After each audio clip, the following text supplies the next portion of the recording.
Vous savez, je suis de ceux qui pensent qu'il y a des choses qu'on ne pardonne pas. Je sais que c'est dur pour beaucoup de personnes qui ont du mal à comprendre le sens. Je pense qu'il y a des choses qu'on ne laisse pas passer. On ne balance pas dans le trou de l'oubli.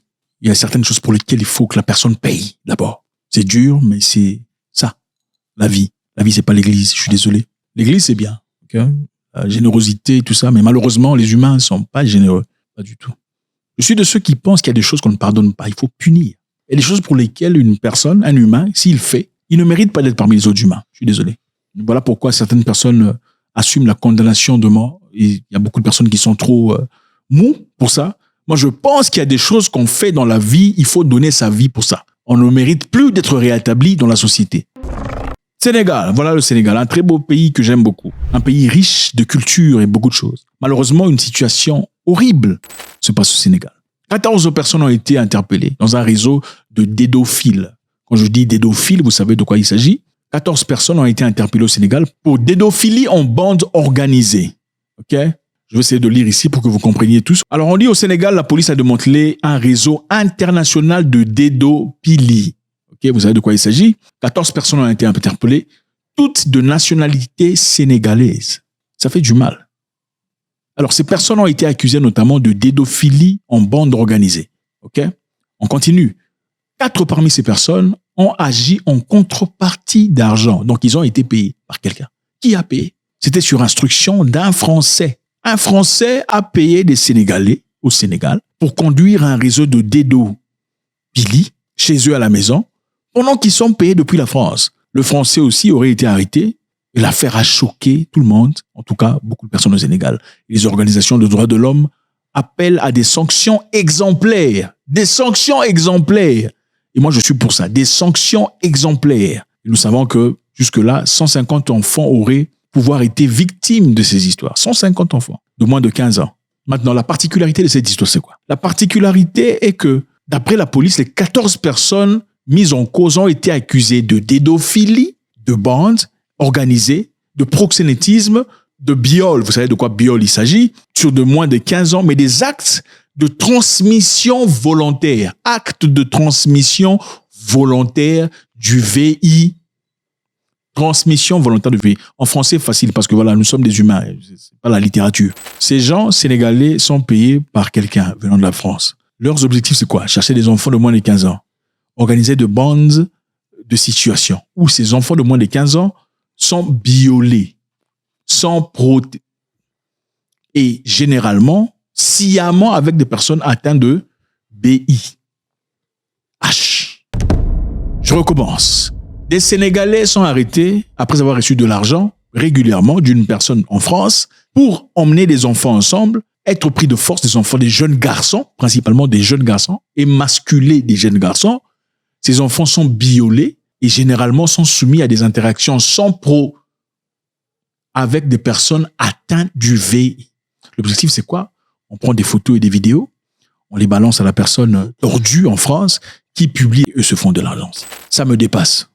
Mais moi, ce qui m'étonne, parmi les 14 prévenus, la majorité, ou bien tous, sont sénégalais. En tout cas, ceux qui sont arrêtés sont sénégalais. Mais comment les Sénégalais peuvent faire ça? Et les publications disent depuis la France. On dit depuis la France. La France organise, enfin, des Français, tout ça, un réseau de dédophilie lié à la France. C'est vrai, bon, d'accord. Les gens sur place étaient tous sénégalais.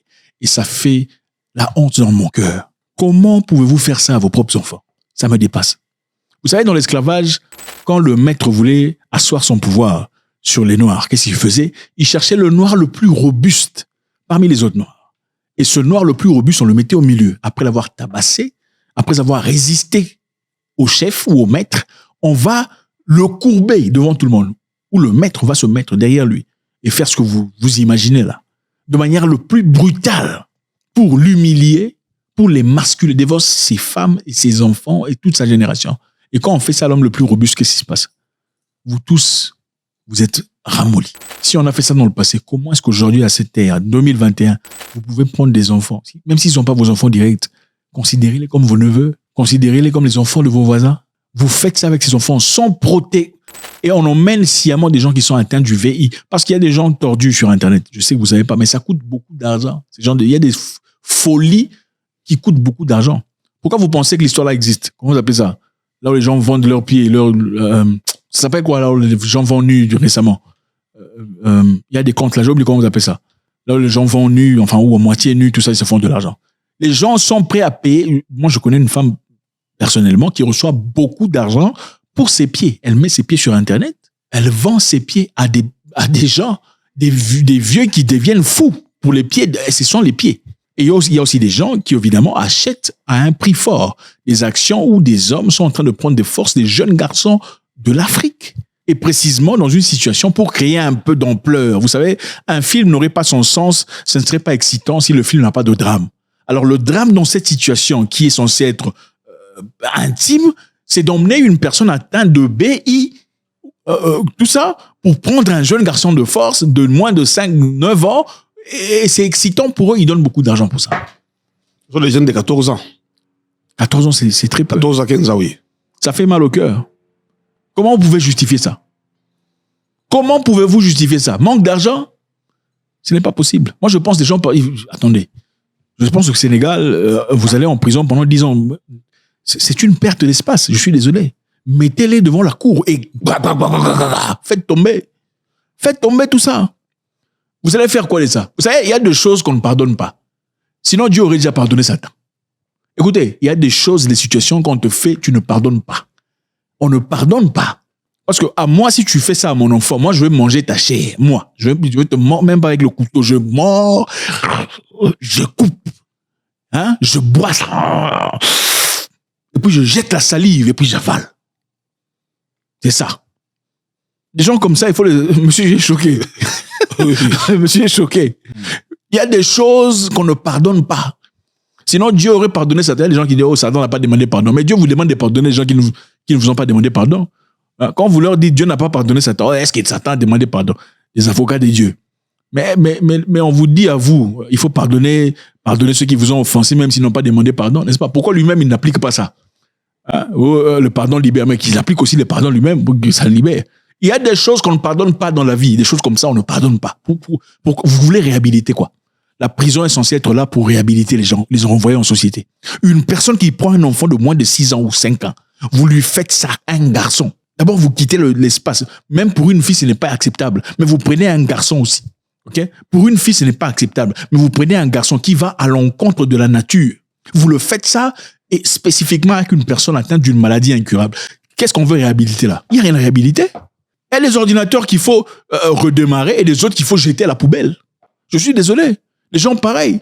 Les gens qui volent l'argent du gouvernement, l'argent qui est censé construire des hôpitaux, l'argent censé aider les femmes épouses des militaires tombés en guerre.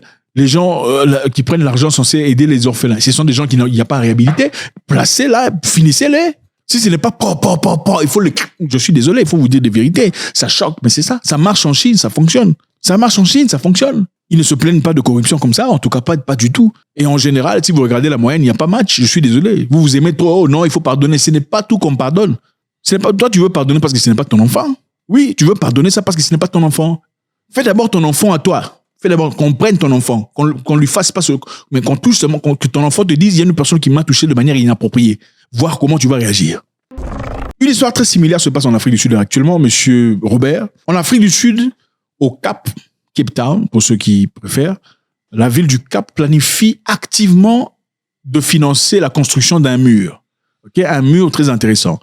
Le mur veut être construit dans quel objectif? Dans le cadre de mesures de lutte contre la criminalité. Okay? C'est quoi l'objectif? On veut spécifiquement construire le mur au long d'un tronçon. Vous voyez ce tronçon ici? C'est un tronçon intéressant. L'autoroute. Ce tronçon est tristement célèbre. L'autoroute N2, près de l'aéroport international du Cap, qui est seulement appelé Hell Run. Hell Run, c'est-à-dire la course d'enfer. Ce tronçon est appelé la course d'enfer. Pourquoi? Parce que en raison d'incidents violents répétés, fréquents, tels que le vol à l'arraché sur les véhicules, dans les gens qui viennent avec des armes, des couteaux, cassent des vitres. On peut te poignarder là, prendre ton sac et courir. On peut te flinguer là sans difficulté. Maintenant, le problème, c'est quoi? On jette des pierres aux gens qui traversent. Maintenant, le problème, c'est quoi? Le problème, c'est que les gens qui veulent construire ce mur, c'est le parti politique des Blancs. Vous comprenez qu'en Afrique du Sud, il y a les Blancs, il y a les Noirs. Il y a aussi beaucoup de races. Alors, le parti politique des Blancs veut construire le mur. La majorité des gens qui font ces crimes sont quoi? Vous avez compris. Maintenant, les Noirs disent quoi? Les Noirs disent c'est inacceptable parce que vous voulez séparer les gens. Séparer les gens, donc vous voulez séparer les riches des pauvres. Bon, moi je me pose la question. La tronçon est connue pour les crimes violents répétés. Il y a des gens qui sont morts là. Moi-même, personnellement, j'ai déjà été attaqué là. Ce n'est pas de la blague. Le mur, l'objectif, c'est de viser à créer l'obstacle physique, dissuasif, pour limiter l'accès depuis la zone de bordure de route. Généralement, je crois que ça s'appelle Tambombeki ou Winima de Gizela, des lieux informels. Au fait, autour de cette autoroute, il y a beaucoup d'endroits, comme vous voyez ici, les maisons ici sont des Noirs. Tout ça, les maisons sales là, enfin, désolé, pas sales, mais les maisons bidonville là. Bidonville, ce sont des Noirs qui vivent là. Mais ce sont les Noirs qui se font une vie à travers ça. Alors, les gens qui sont pour disent que c'est bien, ok? Les gens qui sont pour disent que c'est bien, ça va protéger des gens et tout le bazar.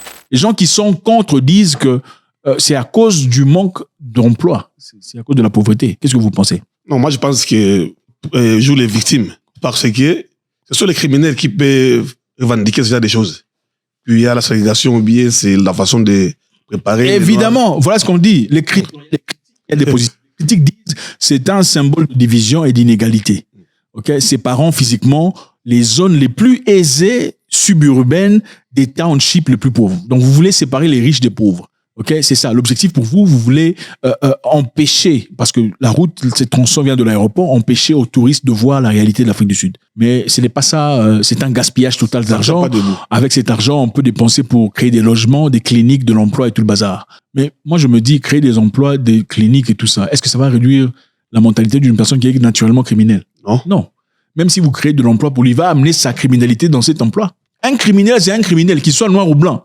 Moi, je trouve ça bizarre que les Noirs doivent généralement soutenir des bêtises parce que ce sont les Noirs qui sont acteurs dans cette histoire. Non, il faut qu'on vous dise des vérités. Il y a des choses que je ne veux pas dire ici parce que ça va choquer les gens.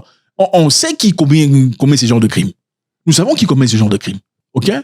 Alors, si ceux qui sont souvent victimes de ce crime disent on veut créer un mur ici pour protéger, vous dites quoi? Oh non, c'est du racisme. Sur le chemin du retour vers Johannesburg, je me suis dit, je ne vais pas laisser tomber, car ce genre de choses arrive à des gens et on les étouffe systématiquement. Et des gens qui ignorent tout des dangers qui entourent le Cap. Maintenant, vous voulez qu'on fasse quoi? Qu'on vous laisse faire vos histoires. Et pour justification, vous dites, c'est parce que voilà, les gens sont pauvres qui font ces genres d'histoires. Il faut adresser le vrai problème, la pauvreté. Mais moi, je ne suis pas d'accord non plus. Je ne pense pas que la pauvreté soit la raison pour laquelle les gens deviennent des criminels. Il y a beaucoup de gens qui disent non, c'est à cause de la pauvreté, le manque d'emploi que les gens sont criminels. C'est faux. Sinon, toutes les femmes qui n'ont pas d'argent seraient prostituées. Elles se feraient de l'argent facilement. Ah oui, il n'y aurait pas des femmes qui travaillent comme bonnes, les domestiques. Pourquoi travailler comme domestique si on peut se faire 7 fois plus d'argent? Ça n'a rien à voir avec la pauvreté. Absolument pas, mais bon, c'est... Oui, voilà pourquoi il y a des femmes qui sont mariées aux riches qui font la prostitution. Tout à fait. La prostitution n'est pas seulement aller au bordel. Ah, tout à fait. Même dans une maison énorme, on ne peut pas justifier la prostitution au manque d'argent, puisqu'il y a des prostituées qui disent je me prostitue parce qu'il n'y a pas d'argent. Oui. Certes, il peut y avoir certaines qui sont vraiment en difficulté financière, mais je ne pense pas que tout le monde puisse faire ça. Tu dois avoir une sémence de prostituants au fond de toi avant de faire ça, n'est-ce pas ou pas? C'est ça. Parce qu'un criminel, même s'il est pauvre, c'est un criminel. Vous placez un criminel dans le milieu élevé de la société, il devient un criminel dans le milieu élevé de société. Donc, c'est la sémence qu'il faut traiter. Faut-il mettre le mur ou pas? C'est ça. Faites-moi savoir ce que vous en pensez. C'est toujours avec beaucoup de plaisir. God bless.